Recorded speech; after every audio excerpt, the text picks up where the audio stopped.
Hello viewers, আসসালামু আলাইকুম। Easy cook with সামিয়াতে সকলকে জানাচ্ছি অনেক অনেক শুভেচ্ছা। আজকে খুবই সুস্বাদু ও মজাদার সহজ একটি ঝিঙে ডালের সবজি রেসিপি শেয়ার করছি। এই রেসিপিটা রুটি, পরোটা, গরম ভাত, পোলাও সব কিছুর সাথেই খুবই অসাধারণ লাগে খেতে। আশা করছি ভিডিওটি শুরু থেকে শেষ পর্যন্ত দেখবেন এবং সকলের উপকারে আসবে। প্রথমেই আমি এখানে 1 কাপের মতো ডাল 1 ঘন্টার মতো ভিজিয়ে ভালোভাবে পানি দিয়ে ধুয়ে নিয়েছি।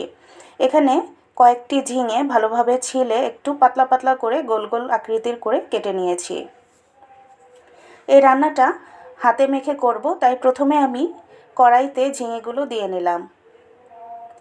এখন দিয়ে দিব সেই ভিজিয়ে রাখা ডালগুলো দিয়ে দেওয়ার পর এক এক করে মশলা অ্যাড করে দেব। শুরুতেই দিয়ে দিলাম স্বাদ অনুযায়ী লবণ, তারপর দিয়ে দিলাম হলুদের গুঁড়ো, মরিচের গুঁড়ো, ধনিয়ার গুঁড়ো, এরপর দিয়ে দিব এখানে গরম মশলার গুঁড়ো। সবগুলো মশলাই পরিমাণে একটু কম কমই দিতে হবে, নতুবা মশলার একটা এক্সট্রা ঝাঁঝালো ভাব আসবে, যেটা খেতে ভালো লাগবে না। তারপর দিয়ে দিলাম আদা রসুন বাটা। এখন দিয়ে দিব এখানে কিছু কাঁচামরিচ ফালি এবং পেঁয়াজ কুচি। এরপর দিয়ে দিচ্ছি সয়াবিন তেল।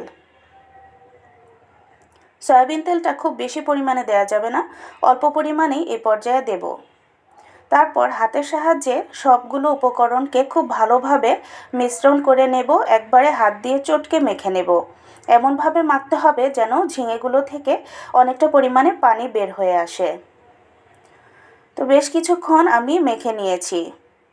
তারপর এখন দিয়ে দেব 1 কাপের মতো পানি। ঝিঙেটা যেহেতু পানি জাতীয় সবজি, তাই খুব বেশি পরিমাণে পানি দেওয়ার প্রয়োজন নেই, এটা থেকেও বেশ কিছুটা পানি বের হবে। এখন ঢাকনা দিয়ে ঢেকে রাখবো। এটা জাল করব কিছুক্ষণ। যখন আধা সেদ্ধ হয়ে এসেছে তখন একটু ঢাকনাটা উঠিয়ে নেড়ে চেড়ে নিচ্ছি। এরপর আবারও ঢাকনা দিয়ে ঢেকে রাখবো 10 মিনিটের মতো। এ পর্যায়ে চুলার আঁচটা মিডিয়াম রাখতে হবে। এখন আমার ডাল ঝিঙে সবগুলোই একদম পারফেক্টলি সেদ্ধ হয়ে গিয়েছে। এখন এটাকে বাগার দিয়ে নেব। এই বাগারটাই হচ্ছে এই রান্নার টেস্টের একটি গোপন রহস্য। এই বাগারটা যতটা ভালো হবে এই সবজিটা খেতে ঠিক ততটাই সুস্বাদু হয়। প্রথমে আমি তেজপাতা এবং শুকনো মরিচ তেলে একটু ভেজে নিয়েছি। সুঘ্রাণ ভেরিয়ে নেওয়ার পর তারপর রসুন কুচি এবং পেঁয়াজ কুচি দিয়ে দিয়েছি। হালকা একটু বাদামি হয়ে আসলে দিয়ে দিলাম 1 চা চামচের মতো পাঁচফোড়ন। চেষ্টা করবেন পাঁচফোড়নটা দেওয়ার জন্য, কারণ বাগারের ক্ষেত্রে পাঁচফোড়নের ফ্লেভারটা খুবই দুর্দান্ত হয়। এখন বাগারটাকে সবজির মধ্যে ঢেলে দিলাম।